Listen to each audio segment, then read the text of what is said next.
Hello everyone, कैसे हैं आप सब। स्टडी बडीज़ यूट्यूब चैनल में आप सभी बच्चों का एक बार फिर से बहुत बहुत वेलकम है। तो बच्चों, हमारा जो चैप्टर है वो चल रहा है कौन सा, government budget and the economy. इसका फर्स्ट पार्ट मैं आपको करवा चुकी हूँ। आज हम इसका सेकंड पार्ट करेंगे। एक ब्रीफली हम देख लेते हैं कि हमने क्या क्या चीज़ें इसमें कवर की है। देखिए, इसमें हमने गवर्नमेंट का जो बजट आर्टिकल है उसके बारे में पढ़ा, अकाउंट्स के बारे में पढ़ा कि बजट अकाउंट्स कितने प्रकार के होते हैं। इसके अलावा ऑब्जेक्टिव ऑफ गवर्नमेंट बजट पढ़ा हमने, है ना।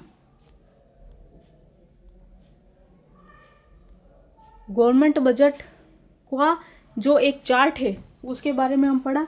ये चार्ट आज मैं आपको एक बार फिर से समझा रही हूँ, प्लीज़ ध्यान से समझिए। गवर्नमेंट बजट का जो चार्ट है उसमें है क्या, रेवेन्यू बजट और कैपिटल बजट। अब रेवेन्यू बजट में दो चीज़ें हैं, रेवेन्यू रिसिप्ट और रेवेन्यू एक्सपेंडिचर। रेवेन्यू रिसिप्ट क्या है, जो गवर्नमेंट को इनकम प्राप्त होती है, यानी कि गवर्नमेंट को क्या मिल रही है, इनकम मिल रही है। ठीक है। रेवेन्यू एक्सपेंडिचर होगा गवर्नमेंट के एक्सपेंसेस, गवर्नमेंट के जो एक्सपेंसेस है, जो गवर्नमेंट एम्प्लॉइज़ को जो सैलरीज दी जाती है वो एक एक्सपेंडिचर है, क्योंकि उसके बदले में गवर्नमेंट को कोई इनकम जनरेट नहीं हो रही, वो एक शुद्ध एक्सपेंसेस है गवर्नमेंट का। ठीक है। अब ये भी दो प्रकार का हो सकता है, जो गवर्नमेंट ने ऑलरेडी प्लान किया है उसके हिसाब से एक्सपेंडिचर है, और जो सडनली आ जाता है वो एक क्या हो गया, नॉन प्लान रेवेन्यू एक्सपेंडिचर है। यहाँ पे हम कैपिटल बजट की बात करें तो ये भी दो प्रकार का है। पहला है कैपिटल रिसिप्ट, दूसरा है कैपिटल एक्सपेंडिचर। कैपिटल रिसिप्ट में आ जाएंगे लोन्स। गवर्नमेंट जो लोन्स लेती है, ठीक है, किससे, एब्रोड से और अपने देश से, यानी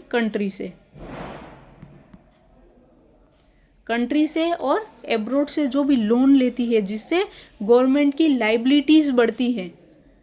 ठीक है, गवर्नमेंट की क्या बढ़ती है, लाइबिलिटीज़ बढ़ती हैं, वो कैपिटल रेसिप्ट है। क्योंकि कैपिटली वो इनकम दिखती है, लेकिन वो लाइबिलिटीज़ बढ़ाते हैं गवर्नमेंट की। क्या बढ़ाते हैं, लाइबिलिटीज़। कैपिटल एक्सपेंडिचर क्या हो गया, जो गवर्नमेंट रेवेन्यू जनरेट करने के लिए एक्सपेंसेस करती हैं, जैसे कि मशीनरी पे खर्च किया, पुल बनाने पे खर्च किया, रोड पे खर्च किया। ठीक है, कोई कंपनी के शेयर खरीद लिए, कोई इक्विपमेंट खरीद लिया, तो इससे क्या होती है, गवर्नमेंट को लॉन्ग टर्म में रेवेन्यू जनरेट होती है। फाइन, चलिए आगे देखेंगे। कैपिटल एक्सपेंडिचर क्या है, अभी मैंने बता दिया, फिर भी एक बार और देख लेते। There are expenditure of government which results in creation of physical और फाइनेंशियल असेट। ठीक है, फिजिकल और फाइनेंशियल असेट को बढ़ाता है गवर्नमेंट का कैपिटल एक्सपेंडिचर। और रिडक्शन इन फाइनेंशियल लाइबिलिटीज़, और जो फाइनेंशियल लाइबिलिटीज है उसको कम करता है। और फाइनेंशियल लाइबिलिटीज़ बढ़ाता कौन है, कैपिटल रेसिप्ट। ठीक है। This includes expenditure on acquisition of land, building, machinery, equipment, investment in share. ठीक है, एंड है यहाँ पे, एंड शेयर है। समझिए बात को, चलिए आगे बढ़ेंगे। अब देखिए यहाँ पे, यहीं से हमें स्टार्ट करना था, balanced surplus and deficit budget. यानी कि इसमें हम देखेंगे कि बैलेंस्ड बजट क्या है गवर्नमेंट का, और डेफिसिट बजट क्या है। The government spend amount equals to revenue, this is known as balanced budget. Government क्या कर रही है, जितने एक्सपेंसेस कर रही है उतना ही उसको रेवेन्यू मिल रहा है, तो यानी कि बैलेंस है बजट, क्या है वो, बैलेंस्ड बजट कहलाएगा। But if it need to higher expenditure, it will be rate of amount of taxes to keep budget balance, then taxed collection exceed the required expenditure, the budget is said to be in surplus. However, the most common feature in the situation when expenditure exceed revenue when government S budget deficit. देखिए simple भाषा में समझा देती हूँ, यहाँ पे tax है ना,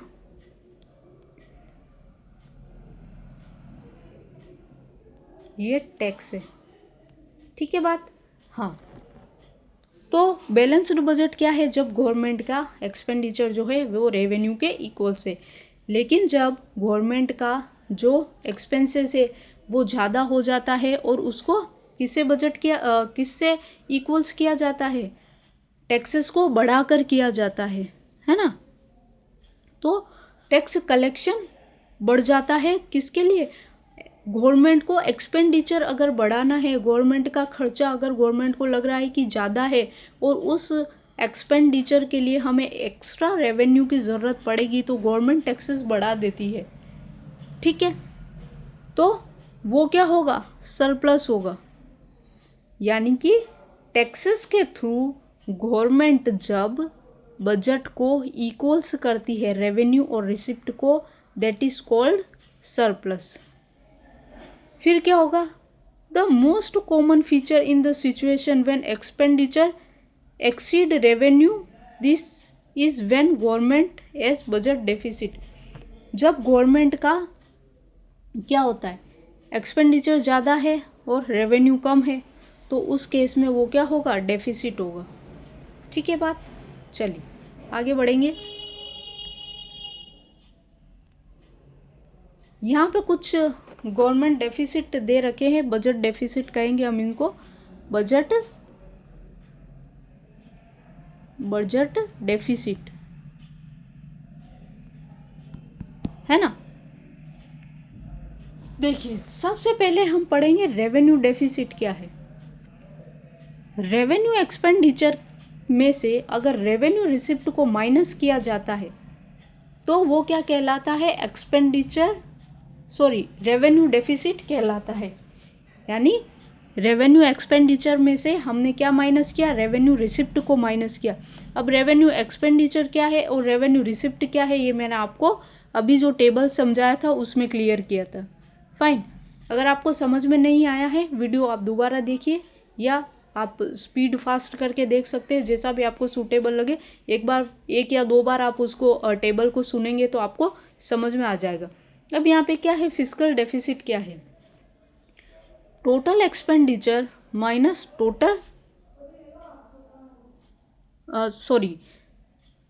रेवेन्यू एक्सपेंडिचर, टोटल एक्सपेंडिचर और रेवेन्यू एक्सपेंडिचर। फिस्कल डेफिसिट को हम कैलकुलेट करेंगे, जो टोटल एक्सपेंडिचर हो रहा है वो चाहे कैपिटल हो या रेवेन्यू हो, या रेवेन्यू एक्सपेंडिचर जो भी हो रहा है उसमें से हम उसको माइनस करेंगे। एक्सक्लूडिंग बोरोइंग जितनी भी है गवर्नमेंट की उसको हम क्या करेंगे, इसमें इंक्लूड नहीं करेंगे,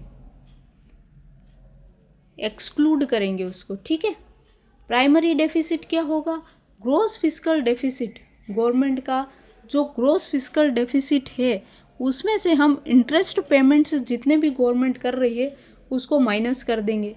अब यहाँ पे देखिए ग्रॉस फिस्कल डेफिसिट क्या है, नेट डोमेस्टिक बोरोइंग, गवर्नमेंट ने जो घरेलू ऋण लिए हैं यानी कंट्री से ही जो ऋण लिए हैं उसमें हम बोरोइंग को प्लस करेंगे। बोरोइंग किससे करती है गवर्नमेंट, किससे बोरो करेगी, आरबीआई से, तो आरबीआई से बोरोइंग को प्लस करेंगे, प्लस इसमें बोरो करेंगे गवर्नमेंट ने जितने भी बोरोइंग ली है या जो लोन्स वगैरह लिए हैं, कहाँ से, एब्रोड से, तो वो भी इसमें काउंट होगा, ठीक है बात। चलिए अब यहाँ पे देखिए फिस्कल पॉलिसी क्या है, what is fiscal policy, government policy of spending and policy of taxation to manage और to make economy stable is called fiscal policy. Government की वो पॉलिसी जिसमें गवर्नमेंट कैसे एक्सपेंडिचर करती है, किससे, मतलब किस प्रकार से मनी को स्पेंड कर रही है और किस प्रकार से टैक्स को कलेक्ट कर रही है। ठीक है, क्या क्राइटेरिया है टैक्सेशन का और क्या क्राइटेरिया है मनी को स्पेंड करने का। वो जो जितने भी टूल्स हैं वो किसके अंदर आएंगे, फिस्कल पॉलिसी के अंदर आएंगे। फाइन, अब हम बात करें किसकी, change in taxes. Change in taxes में क्या होगा, cut in taxes increase disposable income. ठीक है, टैक्स में अगर कट होता है तो पब्लिक की डिस्पोजेबल इनकम बढ़ती है।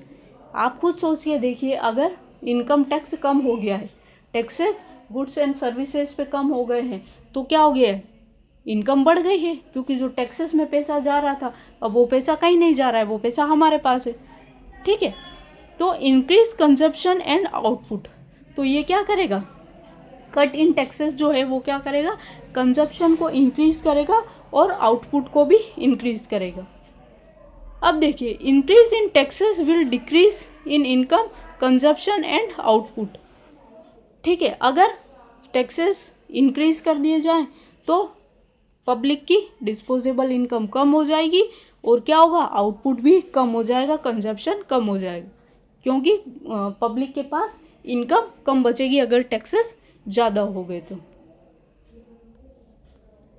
अब देखिए जीएसटी के बारे में थोड़ा सा पढ़ लेते हैं हम। जीएसटी क्या है, one nation one tax and one market. Goods and services tax GST is single comprehensive indirect tax. GST क्या है, एक इनडायरेक्ट टैक्स है और ये कब से ऑपरेट हुआ है, ऑपरेशनल फ्रॉम 1 जुलाई 2017। ये 1 जुलाई 2017 से क्या हुआ है, ऑपरेट हुआ है, यानी कंट्री में लागू हुआ है। It applies to the supply of goods and services. ये गुड्स सर्विसेज की जो सप्लाई होती है उस पर अप्लाई किया जाता है। With tax collected at the each value addition. ठीक है, और इसका जो टैक्स स्लैब है वो है 0 से लेके 28% तक, है ना। अलग अलग स्लैब इसमें दिए गए हैं, 5, 8, 12, 14 इस तरीके से। फाइन, तो आपका जो ये चैप्टर है बच्चों यही ख़त्म हो गया है। अब हम मिलेंगे इसका जो आपकी माइक्रो इकोनॉमिक्स की जो बुक है उसका लास्ट एक चैप्टर बच रहा है, उसको हम नेक्स्ट क्लास में कवर करेंगे। आपका कोई सजेशन है तो प्लीज़ शेयर ज़रूर कीजिएगा, कमेंट ज़रूर कीजिएगा, और आपको ये क्लासेस अच्छी लग रही है तो चैनल को लाइक, शेयर और सब्सक्राइब ज़रूर कीजिएगा। मिलते हैं अगली क्लास में। Thank you so much.